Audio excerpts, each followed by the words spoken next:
through the magnifying glass of science, designers extract principles, processes, and materials that are forming the very basis of design methodology. From synthetic constructs that resemble biological materials to computational methods that emulate neural processes, nature is driving design. Design is also driving nature. In realms of genetics, regenerative medicine, and synthetic biology, designers are growing novel technologies not foreseen or anticipated by nature. Bionics explores the interplay between biology and design. As you can see, my legs are bionic. Today, I will tell human stories of bionic integration, how electromechanics attached to the body and implanted inside the body are beginning to bridge the gap between disability and ability, between human limitation and human potential. Bionics has defined my physicality. In 1982, both of my legs were amputated due to tissue damage from frostbite incurred during a mountain climbing accident. At that time, I didn't view my body as broken. I reasoned that a human being can never be broken. Technology is broken. Technology is inadequate. This simple but powerful idea was a call to arms to advance technology for the elimination of my own disability and ultimately to the disability of others. I began by developing specialized limbs that allowed me to return to the vertical world of rock and ice climbing. I quickly realized that the artificial part of my body is malleable, able to take on any form, any function, a blank slate for which to create perhaps structures that could extend beyond biological capability. I made my height adjustable. I could be as short as 5 feet or as tall as I'd like. So when I was feeling badly about myself, insecure, I would jack my height up. But when I was feeling confident and suave, I would knock my height down a notch just to give the competition a chance. Narrow wedge feet allow me to climb steep rock fissures where the human foot cannot penetrate, and spiked feet enable me to climb vertical ice walls without ever experiencing muscle leg fatigue. Through technological innovation, I returned to my sport stronger and better. Technology had eliminated my disability and allowed me a new climbing prowess. As a young man, I imagined a future world where technology so advanced could rid the world of disability, a world in which neural implants would allow the visually impaired to see, a world in which the paralyzed could walk via body exoskeletons. Sadly, because of deficiencies in technology, disability is rampant in the world. This gentleman is missing 3 limbs. As a testimony to current technology, he is out of the wheelchair, but we need to do a better job in bionics to allow one day full rehabilitation for a person with this level of injury. At the MIT Media Lab, we've established the Center for Extreme Bionics. The mission of the center is to put forth fundamental science and technological capability that will allow the biomechatronic and regenerative repair of humans across a broad range of brain and body disabilities. Today, I'm going to tell you how my legs function, how they work, as a kind of case in point for this center. Now, I made sure to shave my legs last night because I knew I'd be showing them off. Bionics entails the engineering of extreme interfaces. There's 3 extreme interfaces in my bionic limbs: mechanical, how my limbs are attached to my biological body; dynamic, how they move like flesh and bone; and electrical, how they communicate with my nervous system. I'll begin with mechanical interface. In the area of design, we still do not understand how to attach devices to the body mechanically. It's extraordinary to me that in this day and age, one of the most mature, oldest technologies in the human timeline, the shoe, still gives us blisters. How can this be? We have no idea how to attach things to our bodies. This is the beautifully lyrical design work of Professor Neri Oxman at the MIT Media Lab, showing spatially varying exoskeletal impedances, shown here by color variation in this 3D printed model. Imagine a future where clothing is stiff and soft where you need it, when you need it, for optimal support and flexibility without ever causing discomfort. My bionic limbs are attached to my biological body via synthetic skins with stiffness variations that mirror my underlying tissue biomechanics. To achieve that mirroring, we first developed a mathematical model of my biological limb. To that end, we use imaging tools such as MRI to look inside my body to figure out the geometries and locations of various tissues. We also took robotic tools. Here's a 14 actuator circle that goes around the biological limb. The actuators come in, find the surface of the limb, measure its unloaded shape, and then they push on the tissues to measure tissue compliances at each anatomical point. We combine these imaging and robotic data to build a mathematical description of my biological limb, shown on the left. You see a bunch of points or nodes. At each node, there's a color that represents tissue compliance. We then do a mathematical transformation to the design of the synthetic skin, shown on the right. And we've discovered optimality is where the body is stiff, the synthetic skin should be soft. Where the body is soft, the synthetic skin is stiff, and this mirroring occurs across all tissue compliances. With this framework, we produce bionic limbs that are the most comfortable limbs I've ever worn. Clearly, in the future, our clothing, our shoes, our braces, our prostheses will no longer be designed and manufactured using artisan strategies, but rather data-driven quantitative frameworks. In that future, our shoes will no longer give us blisters. We're also embedding sensing and smart materials into the synthetic skins. This is a material developed by SRI International, California. Under electrostatic effect, it changes stiffness. So under zero voltage, the material is compliant. It's like floppy like paper. Then the button's pushed, the voltage is applied, and it becomes stiff as a board. We embed this material into the synthetic skin that attaches my bionic limb to my biological body. When I walk here, it's no voltage. My interface is soft and compliant. The button's pushed, voltage is applied, and it stiffens, offering me a greater maneuverability of the bionic limb. We're also building exoskeletons. This exoskeleton becomes stiff and soft in just the right areas of the running cycle to protect the biological joints from high impacts and degradation. In the future, we'll all be wearing exoskeletons in such common activities such as running. Next, dynamic interface. How do my bionic limbs move like flesh and bone? At my MIT lab, we've studied how humans with normal physiologies stand, walk, and run. What are the muscles doing, and how are they controlled by the spinal cord? This basic science motivates what we build. We're building bionic ankles, knees, and hips. We're building body parts from the ground up. The bionic limbs that I'm wearing are called biomes.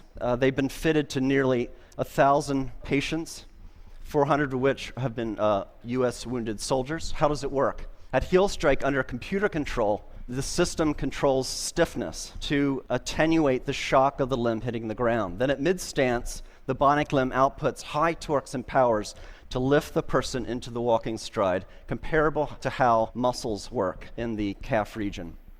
This bionic propulsion is very important clinically to patients. So on the left, you see the bionic device worn by a lady. On the right, a passive device worn by the same lady that fails to emulate normal muscle function, enabling her to do something everyone should be able to do, go up and down their steps at home. Bionics also allows for extraordinary athletic feats. Here's a gentleman running up a rocky pathway.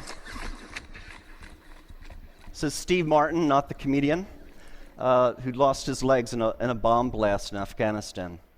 We're also building exoskeletal structures using these same principles that wrap around a biological limb. This gentleman does not have any leg condition, any disability.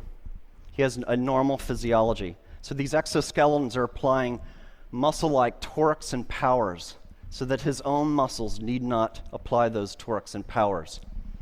This is the first exoskeleton in history that actually augments human walking. It significantly reduces metabolic cost.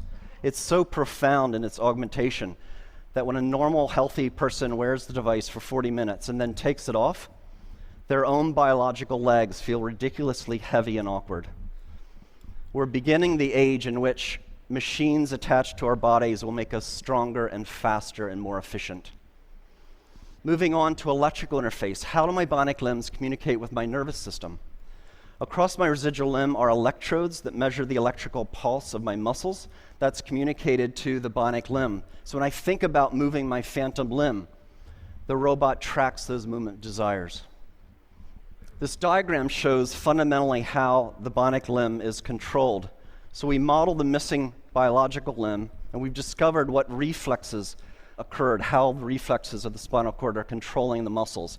And that capability is embedded in the chips of the bionic limb. What we've done then is we modulate the sensitivity of the reflex, the modeled spinal reflex, with the neural signal.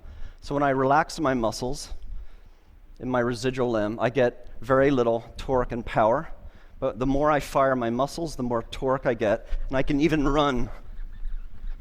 And that was the first demonstration of a running gait under neural command. Feels great.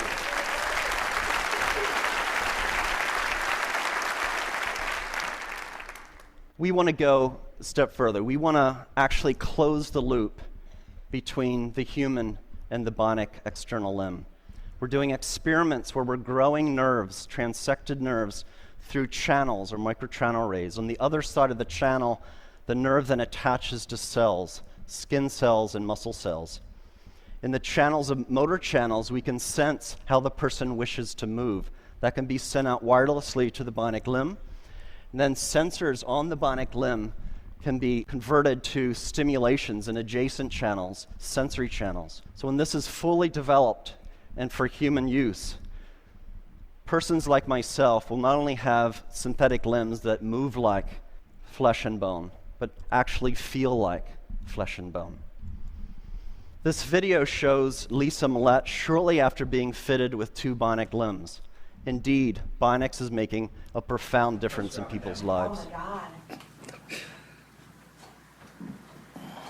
Oh my God, I can't believe it! It's just like I've got a real leg. Now don't start running. Now turn around and do the same thing walking up. Walk up, get on your heel to toe like you would normally just walk on level ground. Try to walk right up the hill. Oh my God. Is it pushing you up? Yes, I'm not even, I can't even describe it. It's pushing you right up. Next week, I'm visiting the centers. Thank you. Thank you. Thank you. Next week, I'm visiting the Center for Medicare and Medicaid Services, and I'm going to try to convince CMS to grant appropriate code language and pricing so this technology can be made available to the patients that need it. Thank you.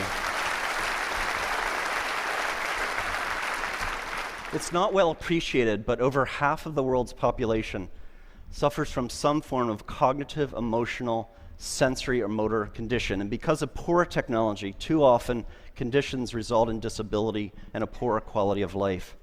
Basic levels of physiological function should be a part of our human rights. Every person should have the right to live life without disability if they so choose.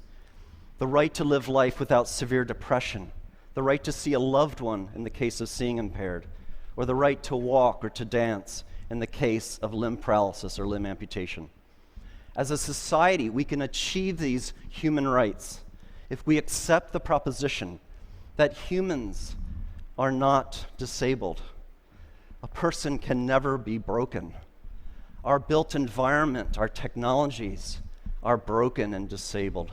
We, the people, need not accept our limitations, but can transcend disability through technological innovation. Indeed, through fundamental advances in bionics in this century, we will set the technological foundation for an enhanced human experience, and we will end disability. I'd like to finish up with one more story, a beautiful story. The story of Adrienne Haslett Davis. Adrienne lost her left leg in the Boston terrorist attack.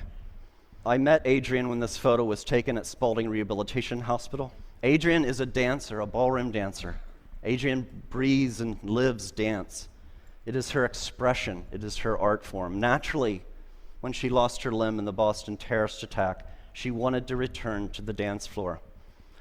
After meeting her and driving home in my car, I thought, I'm an MIT professor. I have resources. Let's build her a bionic limb to enable her to go back to her life of dance.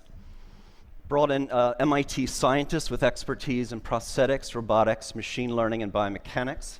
And over a 200-day research period, we studied dance. We brought in dancers with biological limbs, and we studied how do they move, what forces do they apply on the dance floor. And we took those data and we put forth fundamental principles of dance, reflexive dance capability, and we embedded that intelligence into the bionic limb. Bionics is not only about making people stronger and faster. Our expression, our humanity, can be embedded into electromechanics. It was 3.5 seconds between the bomb blasts and the Boston terrorist attack. In 3.5 seconds, the criminals and cowards took Adrian off the dance floor. In 200 days, we put her back. We will not be intimidated, brought down, diminished, conquered, or stopped by acts of violence.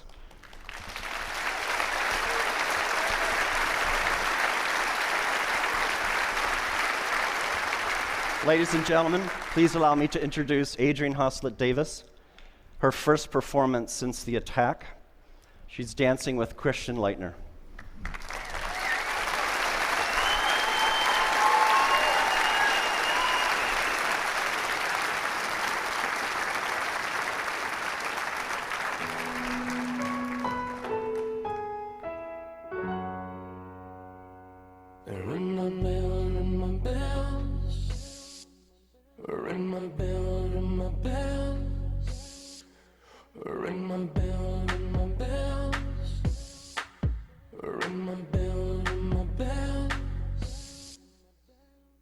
Sometimes you love it, sometimes you don't. Sometimes you need it, then you don't, and you let go. Sometimes we rush it, sometimes we fall. It doesn't matter, baby, we can take it real slow.